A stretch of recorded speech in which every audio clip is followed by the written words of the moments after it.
La maison qui n'écoutait plus. Quand Thomas emménagea dans sa nouvelle maison connectée, il était fier comme un enfant avec un nouveau jouet. Tout fonctionnait à la voix. « Ok maison, allume la lumière. Ok maison, ouvre les volets. Ok maison, prépare le café. » La maison obéissait immédiatement. Thomas adorait ça. Il expliquait à tout le monde que c'était l'avenir, que plus personne n'aurait besoin d'interrupteurs ou de boutons. Le premier matin, il se réveilla de bonne humeur. Mais il avait mal à la gorge et dès qu'il ouvrit la bouche pour parler, rien ne sortit. Il essaya encore. Un son faible, rauque, presque douloureux. Plus de voix. Thomas se leva et se dirigea vers la cuisine. « Ok maison, prépare le café », tenta-t-il de dire. Silence.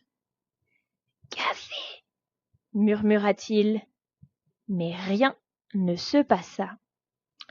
Il fronça les sourcils, s'éclaircit la gorge, toussa un peu, puis recommença. Mais la machine resta immobile.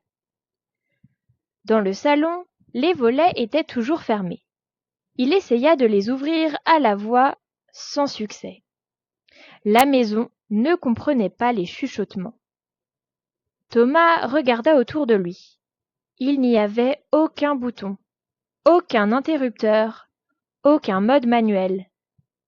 Il réalisa soudain qu'il était prisonnier de sa propre technologie.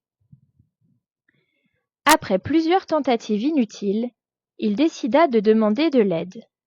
Il enfila un manteau et sortit dans la rue. Devant la maison d'en face, une voisine arrosait ses plantes. Thomas s'approcha et essaya de lui parler.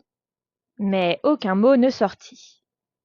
Il fit alors des gestes étranges. Il imita quelqu'un qui boit du café, puis quelqu'un qui dort, puis quelqu'un qui ouvre les volets. La voisine le regarda confuse, puis sortit et hocha la tête. « Je m'appelle Claire », dit-elle. Thomas lui répondit par un sourire gêné. Il se rendit compte qu'il habitait là depuis 6 mois, sans connaître le nom de ses voisins. Un peu plus loin, un autre voisin arriva, puis un autre. Thomas essayait de communiquer avec eux par mime, mais personne ne le comprenait. Finalement, l'un des voisins lui tendit un carnet avec un stylo. Thomas écrivit « Je n'ai plus de voix, ma maison ne marche plus ». En 1 heure, toute la rue était au courant de son problème. Un voisin entra alors chez lui et parla à la maison. Il ouvrit les volets, il lança la cafetière. Thomas leva les pouces, soulagé. Plus tard, assis sur son canapé avec une tasse de café chaud, Thomas réfléchissait.